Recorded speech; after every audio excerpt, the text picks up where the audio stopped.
ఎలా ఉన్నారు? నేను మిస్వి. నేను ఈరోజు మంచి చికెన్ కర్రీ చేసి చూపిస్తానండి. చాలా అంటే చాలా బాగుంటుంది, సింపుల్గా ఉంటుంది, టేస్ట్ అయితే చాలా బాగుంటుంది. రండి చూపెడతా. ముందుగా ఆయిల్ పోసారండి. చికెన్లోకి కొంచెం ఆయిల్ ఎక్కువ ఉంటేనే బాగుంటుంది, అది మీరు కంపల్సరీ. ఇందులో నేను సన్నగా తరిగిన ఉల్లిపాయలు తీసుకున్నాను. ఉల్లిపాయలు ఎర్రగా వేపుకోవాలండి. చికెన్లోకి ఎప్పుడు ఉల్లిపాయలు బాగా ఎర్రగా వేగితేనే దాని టేస్ట్ బాగుంటుంది, ప్లస్ గ్రేవీ బాగుంటుంది. ఉల్లిపాయలు బాగా వేగడానికి కొంచెం సాల్ట్ వేసుకోండి. దానివల్ల ఉల్లిపాయలు బాగా మక్కడమే కాదు, మన కర్రీలో కలిసిపోతాయి. ఇది కంపల్సరీ అండి, ఎందుకంటే ఉల్లిపాయలు వేగేటప్పుడు మనం ఏ కర్రీ అయినా కొంచెం సాల్ట్ వేసుకున్నాం అనుకోండి, ఉల్లిపాయలలో ఉండవు, ఉల్లిపాయలు బాగా కలిసిపోతాయి అన్నమాట. ఉల్లిపాయలు వేగుతున్నాయి కదండి, నేను చికెన్ తీసుకుని ముందుగానే కడిగేసి ఇందులో మసాలా, ఉప్పు, కారం కూడా పట్టించానండి. మసాలాకి ధనియాలు, జీలకర్ర, గస్సాలు, దాల్చిన చెక్క, యాలకులు, లవంగాలు అవి వేసేసి మెత్తగా పేస్ట్ చేసి, అల్లం వెల్లుల్లి పేస్ట్ కూడా ఇందులో వేసి ఒక హాఫ్ అన్ అవర్ మీరు పెట్టుకుంటే చికెను చాలా టేస్టీగా వస్తుందండి. నేను ఎప్పుడూ అలాగే చేస్తాను, ఒక హాఫ్ అన్ అవర్ ముందు చక్కగా మ్యారినేట్ చేసేసి పెట్టేస్తాను. సో మీరు కూడా ఇలాగే చేయండి. నేను మసాలా మళ్ళీ డిస్క్రిప్షన్లో కూడా ఇస్తాను, చెక్ చేయండి. ఉల్లిపాయలు వేగిపోయాయి కదండి, ఇప్పుడు మనం చికెన్ వేసేసుకుందాం. చికెన్ వేస్తాం కదా, ఇప్పుడు మంచిగా కలుపుకుందాం. చికెన్కి ఉల్లిపాయలు ఆయిల్లో మగ్గేటట్టు బాగా కలుపుకొని మూత పెట్టుకుని ఉడకనిద్దాం. ఎట్లనే నేను మీ అందరికీ చెప్పేది, లివర్ అన్నది లాస్ట్లో వేసుకోండి, ఎందుకంటే కలిసిపోద్దండి, విడిపోద్దండి అంతా, అందుకనే మూత పెట్టేసుకుందాం. చికెన్ బాగా మగ్గిపోయిందండి. ఇప్పుడు ఇందులో కరివేపాకు వేసుకుందాం, అలాగే సన్నగా కట్ చేసుకున్న టమాటా, బాగా టమాటా ఫైన్గా చాప్ చేయండి.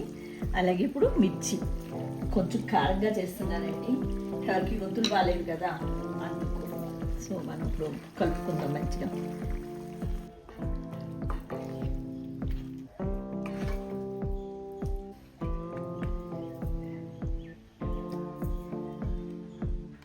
ఇంకా మూత పెట్టుకుందాం.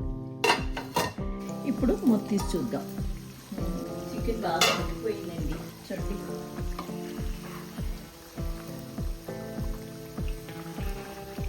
ఎంత మంచి కలర్ఫుల్గా ఉంది చూసారా.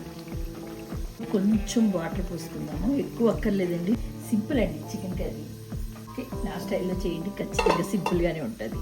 మూత పెట్టుకుని ఒక 5 minutes మగ్గనిద్దాం. మూత తీద్దాం. ఒకసారి మీరు ట్రై చేయండి, ఆరోమా మీకు తెలుస్తుంది, అసలు ఎంత బాగుందో తెలుసా. మొత్తిగానే చూడండి. ఇందులో ఇంకా కొత్తిమీర వేసేసుకుందామండి.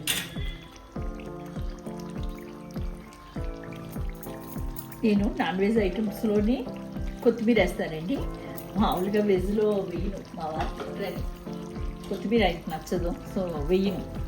కానీ ఎందులోనో కొత్తిమీర ఉంటే బాగుంటుంది, బట్ ఆయన తినరు కదా, వెజ్లో వేయను. నాన్ వెజ్లో అయితే మన ఇష్టమే. ఇది వేసాం కదా, కొత్తిమీర వేసాక కూడా మీరు మగ్గించండి. పచ్చిగా కొత్తిమీర అంటే కొంచెం ఇది వస్తుంది, కాబట్టి ఎప్పుడు కూడా మీకు కొత్తిమీర వేసాక ఒక 2 minutes మగ్గనివ్వండి. మూత పెట్టేసుకుందాం. చూద్దామండి, చికెన్ అయిపోయినట్టుంది ఆల్మోస్ట్.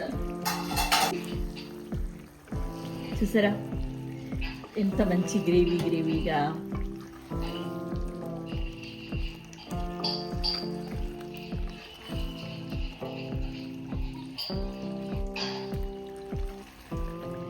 ఇంకా అయిపోయిందండి మన చికెన్, దించేయచ్చు.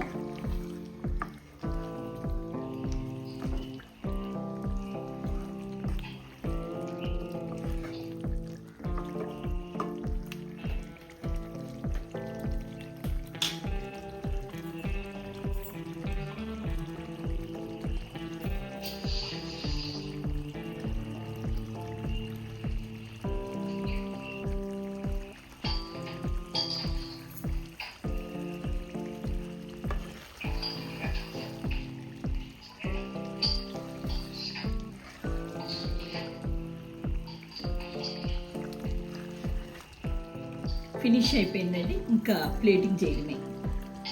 చూసారు కదా మన చికెన్ కర్రీ ఎంత బాగుందో. చాలా బాగుంటుందండి. ఇంట్లో ఒకసారి ట్రై చేయండి. మీకు ఎలా వచ్చిందో కామెంట్ చేయండి. నచ్చితే లైక్ చేయండి, షేర్ చేయండి, సబ్స్క్రైబ్ చేసుకోండి. మీరు నా వీడియోలు మీకు ఎలా అనిపిస్తున్నాయో కూడా కామెంట్ చేయండి. నెక్స్ట్ వీడియోలో మీతో మీ సిరి. బాయ్.